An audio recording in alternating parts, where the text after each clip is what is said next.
One of the difficulties in communicating in any sense is knowing that the other person has a similar kind of dictionary of the terminology that you're using or the way that you use a certain term, what it's supposed to mean in this particular context compared to what it might just mean on its own in a vacuum, and no more so than in gaming. If you come into League of Legends and people start using these terms, roles, positions, then they start saying carries, supports.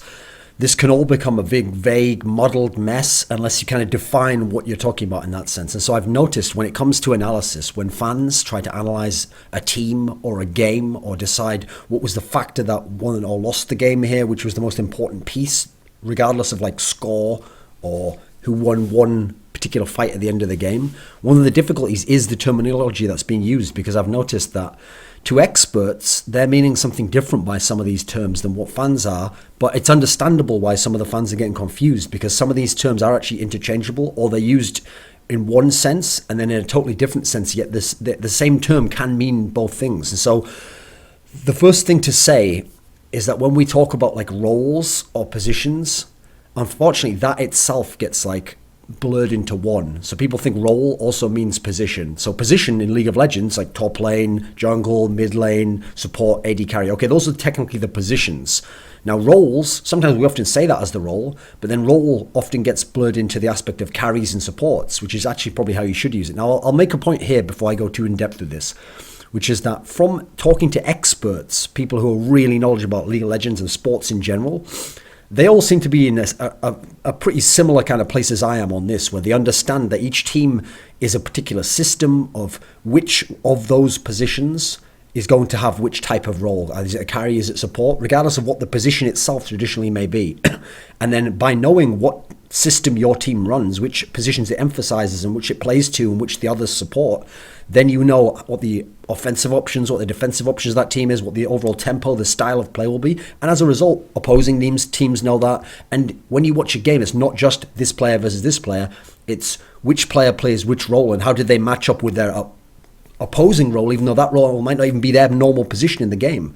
So the biggest problem in getting into this topic initially is those two terms, carries and supports, because in League of Legends, much like other sports, by the way, this isn't a problem just in League of Legends, but let's use League of Legends first. In League of Legends, the problem is you have these two terms, carries and supports, and so traditionally, in terms of the way the meta is set out, traditionally carries are thought of as the top laner, the mid laner, the AD carry. These are the carries, and the supports. Now that in itself is a dangerous term, because we're already starting to use the term in a way that I'm going to use in a minute. But people already might get confused when I say support, and I actually mean there's two players who supports, the jungler and the support. Now that in itself is confusing, but you can already see that we're starting to kind of define roles there. But this is the traditional sense. Now in a traditional sense, those are supposed to be the three carries, the top laner, the mid laner, AD carry. They're supposed to be the three players where 1, 2, or 3 of them are the players who are going to carry the game. They're going to do the most damage, they're going to have the most game impact, they're going to get the most kills, whatever it may be, they're going to get the most farm. Things are going to be funneled into them so that they carry the game. And the other two positions, in the traditional sense of League of Legends, are set up as supportive roles. Now, the support player is literally the support, but supportive roles. There's like the support's obviously supposed to support the AD carry. Then in fights, he's supposed to support the whole team. The jungler supports the whole map, but particularly he supports his solo laners, the top laner and the mid laner who play alone. These are supportive in the traditional sense. But just as in real sports, depending on where you have your best player, these roles change, and unfortunately, the best terms, again, are actually these same terms that we have to transmute them. We have to change how we use them. And so actually, in this sense, we'll change supports to certain players who are in other lanes there. And sometimes the supportive roles will actually be the carries for us.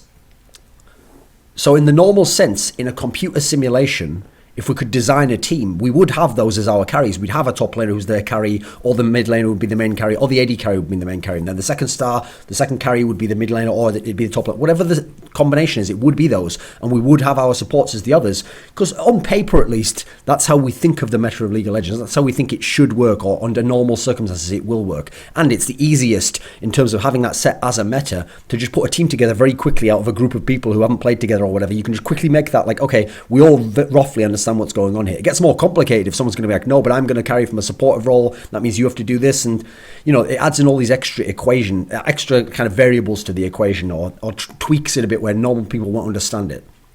But if we just look at that as a concept, the idea that those are traditionally the carry roles, well, yeah, obviously we can go through history and find AD carries, Wei Zhao, double lift. We can go to mid lane, we can go find Faker, Froggen, Alexic carries for their positions. Top lane goes out saying Reaper, Shy, Flame, Going. These are top lane carries, those are mid lane carries, those are AD carries. But we all know that before we get into the aspect of supports being carries, there have been players who played these carry positions who weren't carries. In fact, they played those positions at times in a supportive fashion, where their whole aim wasn't to be the carry or to have anything funneled into them, any of the focal point, just to survive, to later play a supportive role into the team. It's easiest to see it with the top lane, obviously, because top lane became kind of hybrid support role when they were just tanks, or they were just there to zone off, or they were just there to go even, just there not to die, just there not to get decent farm and not lose. You could already see that position itself in the meta got kind of made into a hybrid support role, but in general it always could be a support anyway. So let's think about AD carry. Okay, in season 2 we remember AD carries were these beasts who could dominate the game and control. Okay, but even then there were supportive AD carries. Think about it. Woong for Frost, he was just a supportive AD carry. He wasn't going to dominate lane, he wasn't going to smash lane, he wasn't going to 1v1 the opponent, he wasn't going to solo kill the opponent. His job was stay alive, get some decent farm, do whatever Mad Life says, follow up on Mad Life's playmaking, get to the team fight. Now you can do some damage, but that's because you are the attack damage dealer. That's your job, is to deal damage, because that's what the items you're building and the levels as you go up. So that's just playing your job still. He was never the carry, even if in a team fight he last hit everyone and got the kills. He wasn't the carry in that sense on that team especially. In same era, Yellow Pete playing for CLGU. Now again, people would get tricked by that latter scenario I said for Woong there, where Yellow Pete would play certain champions, and cause the whole style of CLGU was go to the late game, he'd have a lot of items, he'd have gotten some decent farm, and now he would get a lot of kills. Like you say, he'd be spamming Kog'Maw ultimates within a fight. But the thing is, he wasn't even vaguely the main focus in team fights. Frogman was the massive primary focus, because he's super late game, mid game, really good laner, burst. Well, not always burst actually, because he often played in mages, but you know what I mean, playing super AP champion. So he was the main focus. Then Wicked at this era, you could still play top lane, he was another focus. So actually Yellow Pete was this guy sitting on the outside just doing damage, just playing the role of attack damage carry, but he wasn't a carry. He was actually more like a hybrid support, if not a supportive player actually, overall, and how they used him in their team. And that's part of the reason why within their team they went to that late game style. Other players, not necessarily consigned just to that era. Well, one I can think of immediately is Genja. Genja was kind of more a supportive player, at best like hybrid support carry, playing AD carry. His job, just stay alive in lane, get as much farm as you can, get a couple of items to be useful, and then late in the fight you're going to have no peel, but you're not going to be a focal point. The best players on our team is Alex H, it's Diamond Prox. They're going to do everything else, they're going to be the carries, they're going to have everything funneled to them, they're going to make the plays in the game. Your job, just do damage, stay alive, that's it. A more modern day example, which people might not like because his whole career hasn't been this way, but in the early days of Cloud9, Sneaky was like this. He was playing ADC, they're playing the position that Wei Zhao played, that Piglets played, that Uzi I plays, but he wasn't some carry player. In the early days of their team, the best players on their team at the very earliest point was Meteos by far, then Balls and High, depending on the era. Like early on, High a bit more. Later on, Balls starts taking over more. Those are the main carry, main focus, main roles in their team that their system's based around. In the early days, Cloud9 actually, if you look at the gold graphs, used to deprioritize the whole bot lane. Compared to other bot lanes, they'd be playing with much less gold, they'd be getting much less off-lane farm. Their job was just do what you can with what you have, try and match up decently, don't die, get some farm, get into team fights, do that job again. We can see in the AD carry role, we can see here how these players are playing the traditional roles and still doing some of it, but they're not focus points in terms of the team, and they're not carries in that sense. They're more supportive, or at best hybrid support, depending on how the team transitions. Because obviously in Sneaky's case, later on, at the end of 2014, as some of the other players in their team had problems, particularly High, and then Balls dropping off a little bit, now he's become one of the more of a carry. At times, maybe even the carry, but I'd say probably more of the second star carry, because Meteos is still a primary focus in the team. That's the AD carry position. Let's just go to the others quickly. It's okay, top laners. Yeah, we think of Reaper, we think of Fly, think of Shy, Flame, players who can just carry from the top lane. Macnoon, who are just the dominant main carry. But then we think of players like Looper. Looper is the worst player on his team when it was Samsung White.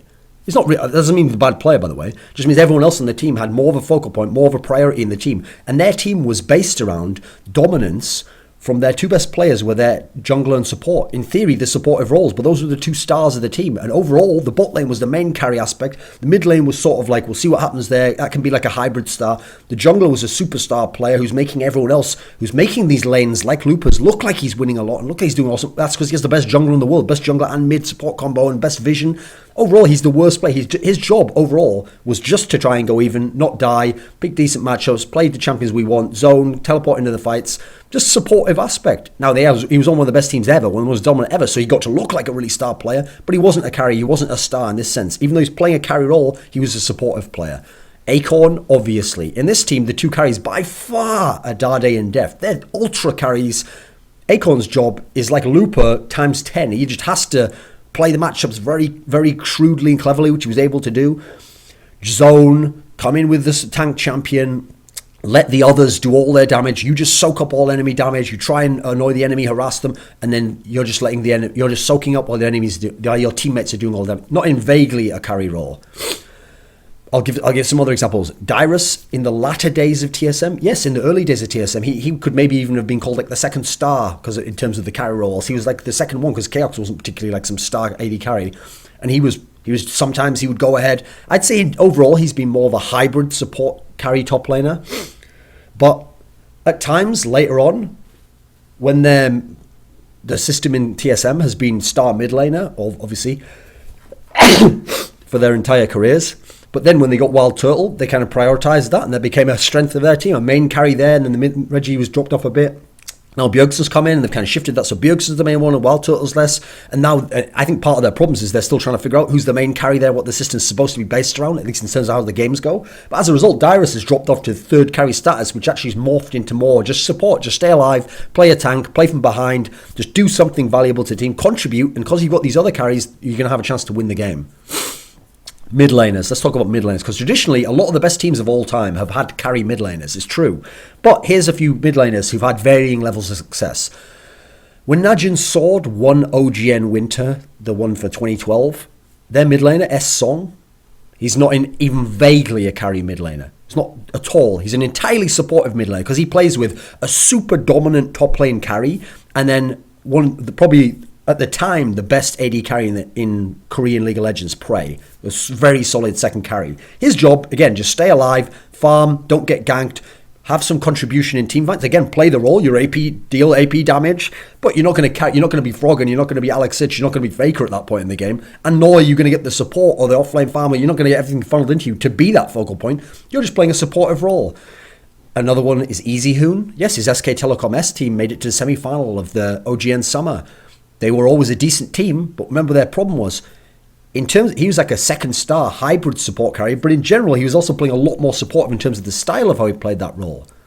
They had a very consistent bot lane, he was just a consistent mid laner, and they really only had one true carry type play, which was Marin the top laner. And because they only had one true carry, that's also how they got shut down a lot. It was very difficult to make that work. That's another aspect of the other team knowing the focal point and how it's going to be played. So we can see in all these three categories, I've gone through all the three traditional categories, and we found players there who actually, even though they're playing carry roles in the traditional sense, are playing it supportively, or at best hybrid support, depending on their era and what the team asks of them sometimes. Now we have to ask ourselves about the players who play the supportive roles, jungler and support, but actually play them in such a way that their role is that within their team they are a focal point or a carry. And so they are a carry from a supportive role and carrying from that. Again, doing what the supportive role can do. Like the support's not going to kill everyone, but he can be dominant and a focal point within how good he is from the support role. Like obviously Mad Life is a great one to bring up immediately, where Mad Life is making the plays from the support role and he's carrying his AD carry through lanes, so that even though his AD carry is a weaker one, he doesn't get dumpstered by all the other AD carries he plays. And then in team fights, his incredible playmaking is setting up everything, bringing other people in who are in some of the carry roles to make them. As a result, he could play with Woong, who wasn't a great AD carry, in fact, he's a pretty bad AD carry just in terms of skills, and Rapid Star was a very mediocre mid laner in the era of like Froggen, Ambition, Messiah, Alexich. These were gods, and yet he was able to have a lot of success, make all these finals, make all these runs, because of the fact that this guy playing support was playing it so incredibly well. It made up for the fact of that It could, as long as he just did his job of what the AP mid laner did outside of being a carry, Mad Life, etc., could make plays, could make up the difference, and the rest, and the team as a whole having their system, the system in place, meant that they could still be successful and still be a great team.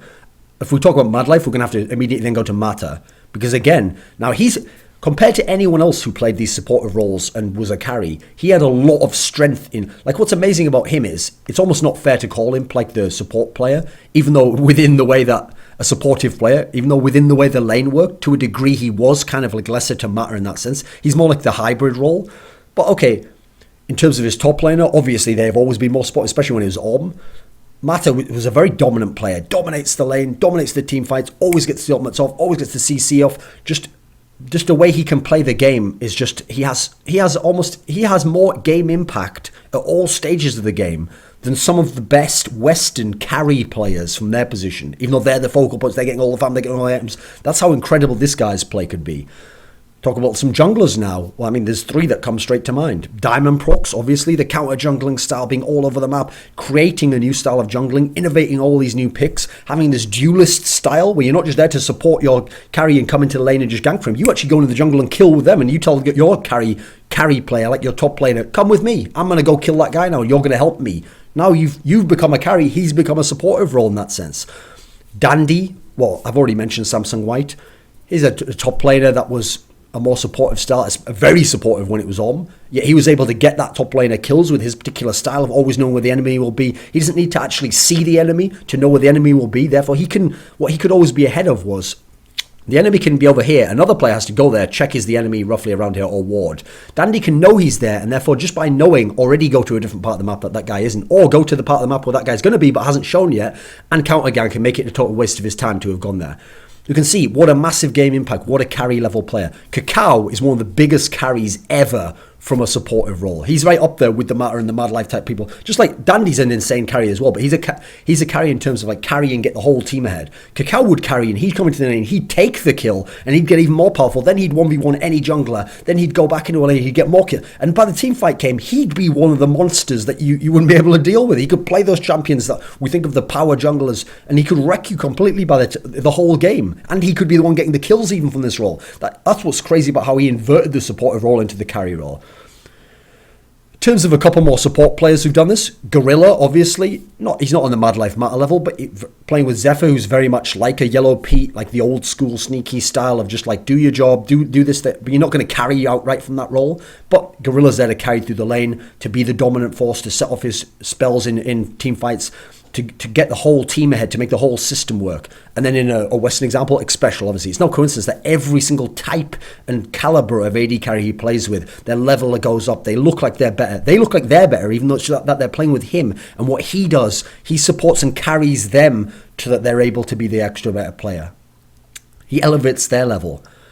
Now, the reason why I bring this up is because another naive aspect in how fans think about this is that there are also fans who are, first of all, they might get trapped into that original paradigm of like, well, the carries in my team must be the top mid and AD carry. Therefore, if they're looking at one of these teams, they'd say that like one of those players, like, oh, Lupa was like the carry top laner and Sneaky was the carry AD carry in the early days of Cloud9, or EasyHoon is the carry mid laner of SKT. No, not really. And the problem with that as well is it bleeds into another fan concept that I've always noticed, which is that they don't want to acknowledge that there is a system. They don't want to acknowledge that there are roles. They don't want to acknowledge that a player is a carry, that he's a focal point, that a player is a support and he's a lesser priority, but his job is to work with the carry and make the carry have excellence and be able to shine the way he can. They don't want to acknowledge that. What they want to say is when a team wins, all the players are as good as the team itself is. All the players are at the level of that team, and if the team wins and is champions, then all those players are champions. Therefore, they're all better than other players at their position who aren't champions, and everyone gets equal credit, and you work as a team, and you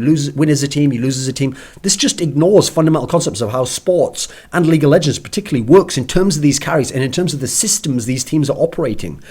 And so, if in an ideal world, yeah, it's true, okay, that let's say we put that premise into action. Let's say there were 5 stars, a star at every single role.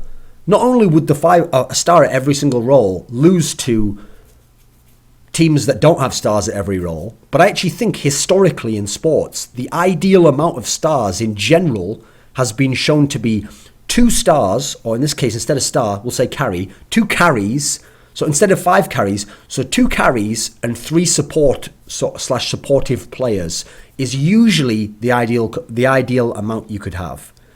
So in a simulation, I think that would be the perfect amount. Now, the reason I say in a simulation it'd be perfect is because I would have my 2 carries be really dominant and be really good synergy together, and then my supportive players be exactly the right sort of players to support those 2 carries so that they could carry on overall. And then you could try and shut the one down, but there'd be the other there, and the overall support system would be there. That'd be very difficult to stop them, and we'd know exactly how we're going to win. The enemy would know exactly how we're going to win, but we could execute it and we could win. Now, in the real world, it doesn't work like that, and you have different variables of, well, who's on your team? What tools have you got to work with? Then you have to design the system around that. So yeah, there are some teams that will have those 2 carries like that. So let's think of an obvious one. Let's think of World Elite when they were the best team in the world after IPL 5. Their 2 main carries, they had Wei Zhao, AD carry, and Messiah mid lane. Those are the 2 main carries. Now, it's hard to call Chow Mein exactly support, but he did play more overall of a support role compared to those 2. And in the pecking order, he was further down. That's not a perfect example. A more perfect example would probably be Frost. They were able to achieve incredible things, make like 5 finals in a row or something, including Worlds final, OGN finals over and over again, win an OGN. Yet they actually only had 2 carry players. They had Shy and they had Madlife. By the way, he wasn't in the first final or whatever, so to make that 4 or something. They had Shy was the carry top laner, Madlife was the carry support player. Their jungler, very supportive style. AD carry, one of the most supportive AD carries ever. Mid laner, definitely a supportive mid laner, even though he plays certain champions that obviously can do global damage.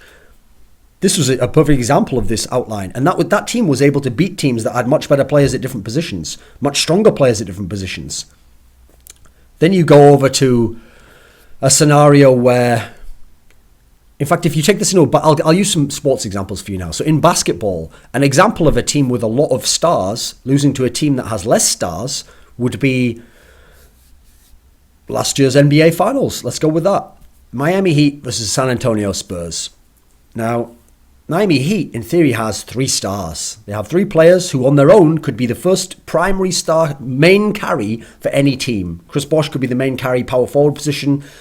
LeBron James, small forward position. Dwayne Wade, shooting guard position. They've all been the carries of teams in the past, main carry, and they all could be. Now, you put all 3 on a team together, and by the way, they all worked very well together. Now, they can work as carries, and you have a lot of carry potential on the team. Now, you have to realize in this basketball example, a problem with basketball is how the strength of your bench also matters. And obviously, there is no bench in League of Legends. We don't have that factor. But if we just look at the starting 5, even the starting 5 of the Spurs was actually better, even though the Spurs had less carries. Now, what's interesting is some of their players way back used to be carry level players or second stars or third stars. That's all true. But aside from Tony Parker, who even then is getting pretty old, he's getting on there now and is injury prone particularly, which stops him being a full-on carry. In general, they don't really have many carries. Like, yeah, Tony Parker, Tim Duncan's become more of like the hybrid style. Manu Ginobili is injured and old enough that he just kind of like every now and then contributes like a 3rd star effort or 2nd star effort in hybrid. He can't be a main carry. What made them good is the supportive players, the level their supportive players was at was much better than the Miami side. And their supportive players could support their carries and that role better than the Miami one. The Miami ones really needed their players, LeBron and Dwayne Wade and Bosh, to just go nuts, to totally carry the game. Otherwise, they weren't going to win. In this particular matchup, that's a particular matchup of how it would work. Now, in terms of this, taking the hypothetical simulation of how we would break up the roles, the supports and the carries, and taking it into another sports thing again, another approach, if you can't have the perfect, like the best 2 carries and the best 3 supportive players to go around them to make the perfect team, is you can have 2 carries and then you have a 3rd carry, but he's not really a carry. He's a hybrid between a carry and a support. And the idea is most of the time he's probably going to play the supportive role, but because in another sense he could be a carry for another team or he's at that level, he also every now and then can either contribute a carry game or where one of the 2 carries who we are main to aren't at that level or are off for some reason or something's wrong with them, he can kind of fill in for them just for that game. So you have 2 carries still. Now, in terms of some support examples of this, I mean, obvious one that comes to mind is Chris Bosh in the Miami Heat. He could be the main carry as a power forward for another team, like he was for the Raptors. But when he was on the Heat, what made him a key factor as this like support hybrid star, hybrid carry, like a hybrid star, was that when Dwayne Wade, who used to get injured quite a lot or just wasn't in the game, couldn't deliver the second star role to LeBron's like main carry role. Chris Bosh, first of all, not only could play power forward, but he could play like stretch three. He could like shoot the 3-pointer, which very few players at these positions can. He could play center, which he often did. So he could play multiple positions and be very good at them. And he could defensively guard these positions as well. And if needs be, he could score points also. So he would, most of his time, his job when the other two, LeBron and Dwayne Wade, were playing at the peak of their game, was just to be like a good player at these positions. Like, in fact, just to play those normal positions as they normally are. Like the power forward particularly isn't supposed to be a main carry in basketball. The main carries in basketball traditionally were the center and the point guard. Those were like the main carries. Now, in this particular era, power forward is never supposed to be in the traditional sense, but because he can just play a position where other people aren't meant to be the carry, sometimes when he then needs to be the carry and he can, well, the players he's playing against these positions, they aren't carries in their teams in general. He has a level above them, an extra luxury that you don't have. And so that can weigh up if your two carries aren't good enough just alone to carry the game every time. Another example would be Tony Kukoc when he played for the Bulls. This is a player where on another team, he could have been probably the second star of another team. But on the Bulls, he was probably like the fourth best player after like Jordan, Pippen, Rodman. And at times in this team, what made him valuable though was he could be the hybrid. Like sometimes he could be the guy who was like the second best player in the game and gave you a load of points more than like the fourth best player could on the other team. So what a luxury that could be. And then in the Spurs, Ginobili's the classic one, obviously, because Tim Duncan was always the main carry for that team. Then Tony Parker developed as a really strong point guard towards the end. But in the middle, you had Manu Ginobili, who came along as the really solid second option to Tim Duncan. So he's the solid second option. Then when Tony Parker got good, they kind of alternated, Parker and Ginobili, as to who the second option is, and one plays a more support style. Then in the later days, when Parker was better, Tim Duncan's really slipping off, but he can still contribute and play like hybrid himself. Now Ginobili could sometimes be the second or the first best star, but in these scenarios, what's great about that Spurs team is they were able to take all three of their star players, because they were never all stars at the same time, and don't take that as all stars, they were never all stars at the same time. They were able to actually switch between who was the carry at one point and who was the support role. That's very rare. Usually at best you want this third star to just be someone who's very talented but can play a supportive role. And the idea is he could be a carry, but actually he chooses not to be for the sake of the team and the system. But then sometimes when needed, he expresses the carry potential and is able to fill in that gap where other teams won't have that if they just have the two straight carries and the three straight supportive players. That's just not going to be the case there. Now, in League of Legends, who are players who've played this hybrid support role? I've kind of touched on it already. One of them, Dyrus, he can be a main carry. In the latter days, he's played more of a support role, but again, sometimes given the opportunity, he can carry still. Not many of the supportive top players can do that. Sneaky's an obvious one where now he's actually become the full carry because of the problems the teams there had. At the moment, he's being the full carry. Now, will he have to go back into supportive role? It really depends on how high does and whether Balls recovers in this particular meta. The most extreme cases, if we want to give a couple of cases, okay, I gave the Frost example of the two, that's the two carries and the three supports. Another good example, CLGEU. At their prime, Yellow Pete was the supportive one, and at best he could sometimes be the hybrid, but generally wasn't really. It's just more that he played that role when they got to the late game. Their main carries was Froggen super hard carrying, and then Wicked, let's say 60 to 70% of the time, was the second carry and could win the game himself, or just be good enough to give enough support to his main carry, even though he, as by playing his carry role, that they could be great and they could still make all these finals. Now, another factor you notice here is these two teams that are the most hard examples of the pure two stars and the three supportive players. That's not even me. These extreme examples, if you notice, are teams that actually don't win many titles. They get really consistent. They get a lot of top fours, a lot of top twos. They don't tend to win a lot. That's because it's not a perfect world. We're not in a simulation. And therefore, in a real world, the system of this style, which on paper would be perfect, well, first of all, you're not going to get two perfect stars. Like in these particular cases, like Mad Life's an amazing carry, but because he's playing a supportive role, it's harder to have the same game impact as a pure star if the pure star had been the AD carry. Likewise, on CLGEU, yeah, Froggen was a superstar, best player in the world in 2012, but his top laners sometimes had issues against certain Asian top laners or had some champion pool issues. Therefore, he wasn't always the pure second star that you necessarily needed to make that pure system of two stars, three supportive players work. So these teams, when it would work, were very good. In general, were very consistent, but at times it wasn't perfect. Whereas a lot of the best teams actually in history, when you look at them, were the ones where they had the two stars and then the hybrid carry, or they had the two amazing stars, or sometimes you have crazy teams where you can go other aspects. Now, in other games, I can give other aspects. Like there was an example in Counter-Strike, believe it or not, where there was a team that had one uber star who was the best player ever, and they had 4 support players, and they won a lot of titles. But they weren't able to be very consistent. Anyway, I've kind of laid this topic out in general. I hope that this is good food for thought for people, because it's not that we should abolish these terms and we should decide, right, well, what do we mean by carrying? What do we mean support? And we'll just decide one meaning for that, and we'll throw it away otherwise.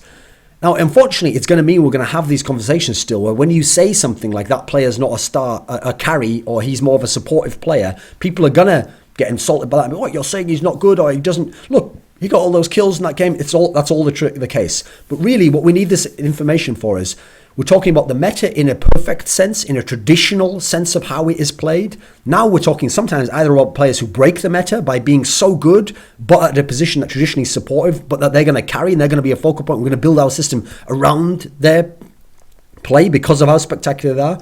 Or we're talking about trying to describe how a team divides up who is the main person who we're setting up to carry this game. Who's going to support him? Who's going to be not the main carry, but still a focal point? Who's going to be focused in a fight? And then how are the people who aren't going to have an impact on the game? These are all interesting questions and ways that we have to break down great teams and matchups. And so we need to use these terms, but we need to change them and make them adaptable to our new purpose so that they can mean something else. And they mean both of these sets of things. They mean like the traditional roles, and they mean who in the team is the main focus and who isn't, even if it's not traditionally a carry role, or if it is. I hope overall people understand this, because it makes it more interesting to talk about the game. And when you can talk about the system of a team, you're going to come to a lot better conclusions than if you just stick with the old paradigm of imagining every team is stuck in the old traditional thing where the support player is always a weaker player who's supporting a stronger AD carry player. You're going to have a lot of problems interpreting some great players in history and some great teams if you get stuck in that paradigm. So if we just update our kind of definitions to have multiple definitions, and we learn the context of when we can talk about this, we can have a lot more interesting, productive, thought-provoking conversations about these topics.